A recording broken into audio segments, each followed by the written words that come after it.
Hey, how's it going everyone? Welcome to another RF crypto video. Lovely Wednesday afternoon. The crypto market cap has gone up to 1.71 trillion, which is almost a 4.5% increase over yesterday. Bitcoin is up by 4%, Ethereum is up by 5%. Interestingly, Dogecoin is up by almost 11%, and that's because Elon Musk made a joke on social media saying that McDonald's should accept Dogecoin payments, and that, as always, spiked up the price of Dogecoin.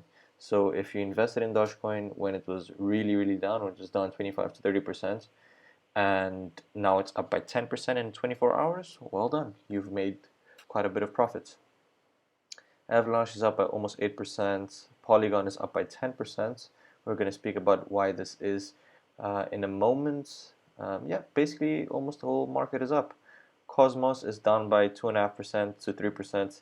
This is probably because there has been a lot of airdrops happening in the Cosmos network. So holders of Atom get airdropped new tokens that are introduced into the Cosmos platform. And every time that an airdrop happens, and the token is finally listed and the airdrops end, then the price goes down because there is a bit of a sell-off. But 2.5% is not so much to worry about. Yep, the whole market is moving upwards, onwards, and in a positive direction. One thing that I want to bring to everyone's attention is leverage. Again, I keep in the same tune. Leverage is still very high. Combined with this, the fear and greed index yesterday was 12, today is 23. So people have become twice as greedy comparing yesterday to today. And that comes because the prices of cryptocurrencies have gone up. People are becoming more bullish. They're seeing green, and it hits up the dopamine receptors like, we're going to make some profit now.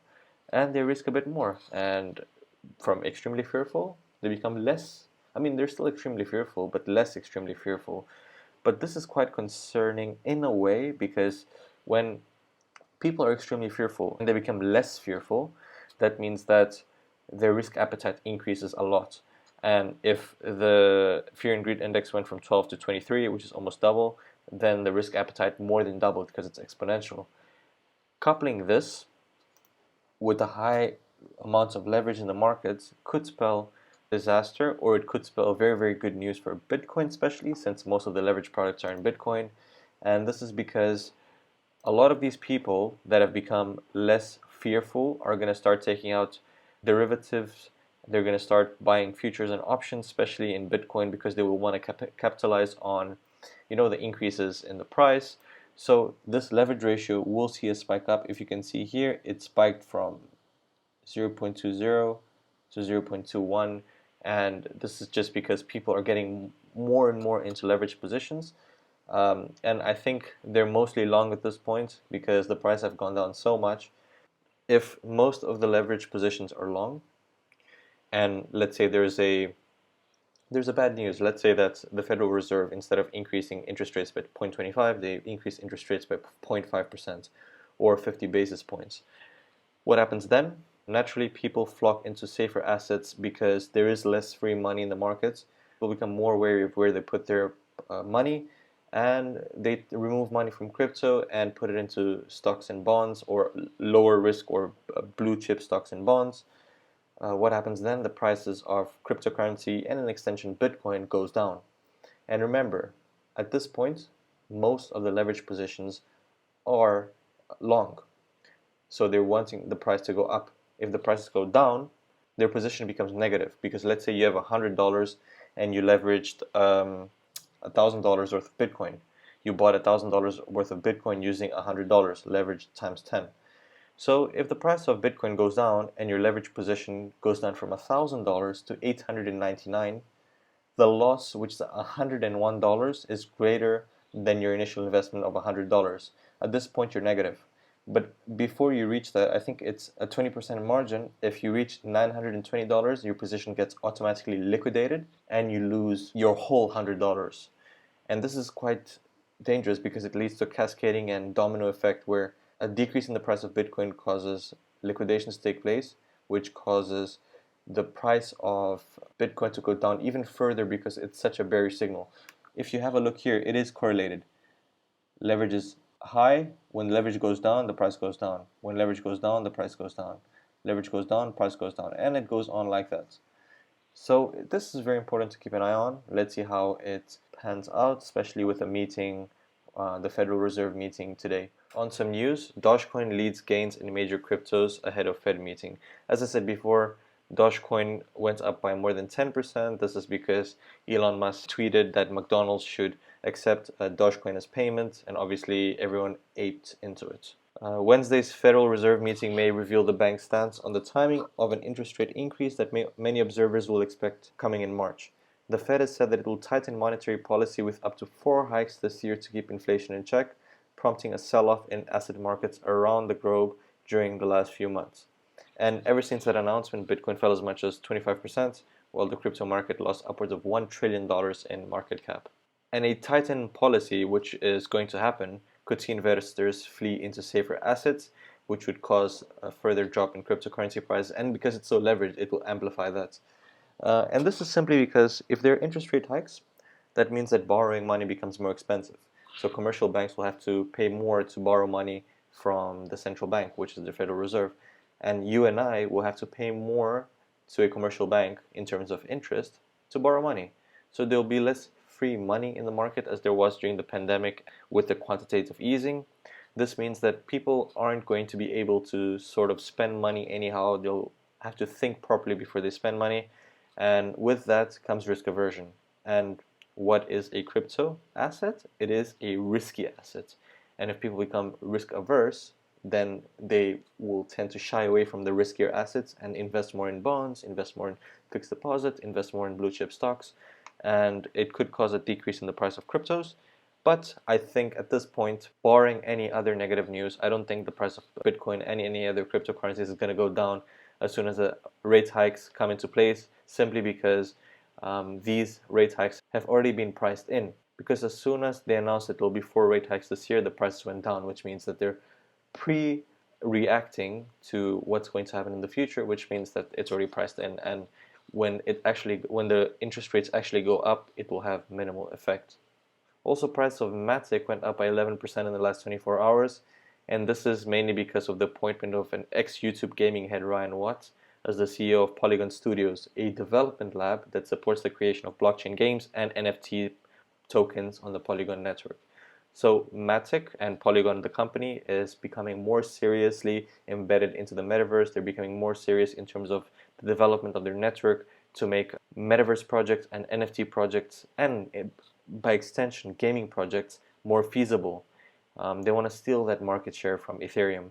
And by hiring the ex-YouTube gaming head, I think they will be able to do that because Ryan Watt has a very, very good portfolio and he has a very, very good head on his shoulders. There is also some correlation between crypto prices and risky assets such as technology stocks. As a founder of Dragonfly Capital, Hasib Qureshi said, crypto is owned by the same people that own growth stocks. Growth stocks are these more risky, aggressive tech stocks, and when they start cutting risk, they cut back on crypto, and that's how the correlation is built. Because when people cut back on risk, then they cut back on growth stocks, which are mostly technology. And by extension, they cut back on crypto assets, which are also risky. So there is some correlation. Whenever NASDAQ, which is a composite of the high-tech stocks, when it goes up, Bitcoin goes up. When it goes down, Bitcoin goes down. And it just follows. So yeah, it's important to keep an eye on NASDAQ to see what the market sentiment is. And by extension, you'll have an idea of where the markets, or if I may say, where the crypto markets are heading in the short term. FTX USA attains $8 billion valuation in a $400 million fundraise, including SoftBank and Temasek. So investment firms Paradigm, Multicoin Capital, and Lightspeed Venture Partners also participated in the funding. And these Paradigm, Multicoin Capital, and LVP, they're very, very, very big names in the crypto VC space. And the fact that they've invested in FTX means that they believe in it. They've been doing some strategic acquisitions which have allowed them to put a foot further into the US market and by extension the global markets. For example, FTX acquired futures exchange LedgerX in October 2021, providing it with a number of licenses granted by the US Commodities Future Trading Commission. So by acquiring LedgerX, now they acquired those licenses as well, which is intellectual property, and by extension, the ability to trade futures in the United States. They raised about 400 million, and they're going to use the funds to launch new business lines and explore strategic investments and acquisitions. So Ledger X is one of is an example of a strategic acquisitions, and all of these might be coming in the future. Also, trading volume is now at 255.5 million for 24 hours, which is a massive. FTX is a top dog, and I think with Sam Bankman-Fried, this guy, a very smart guy, as the head of FTX, we'll see a lot of developments in the company. The Cryptoverse laughs off IMF's Bitcoin threats to El Salvador with memes, and Bitcoin rises. The IMF has told El Salvador to water down the law enforced last year that made Bitcoin legal tender.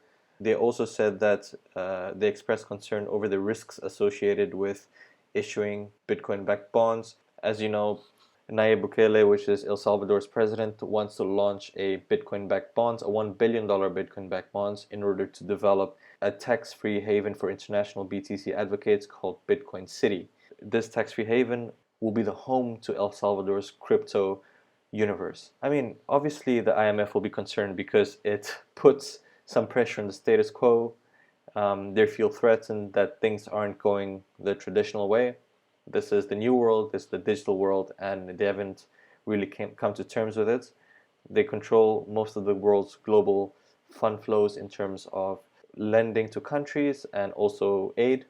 And if Bitcoin and cryptocurrencies come into this space and they're able to assist countries which are struggling without the help of the IMF will become less important on the global scale.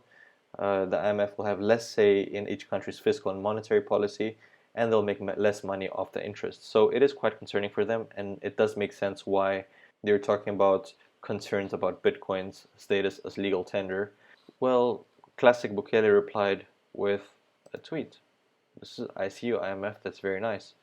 It is a provocation. Nayib Bukele has made it clear that they're not going to remove Bitcoin as legal tender. It's here to stay. But I mean, anything can happen. The next president could remove Bitcoin as legal tender, but if Nayib Bukele does a good job and lays a solid foundation for Bitcoin City and Bitcoin as a legal tender with all the infrastructure in place, then there's no reason for the next president to remove Bitcoin as legal tender, because it can help El Salvador flourish. El Salvador is a struggling country in terms of poverty, economy, and yeah, just social-political issues. And if Bitcoin can help solve some of those issues, then by all means, having Bitcoin as a legal tender is a positive development. With that, that's the video for today. Thank you for watching. If you liked the video, if you enjoyed the content, please hit the like button. Please also hit the subscribe button. I'd really appreciate it. Also share this video with your friends and family. And I will see you tomorrow for the next one. Invest wisely and cheers.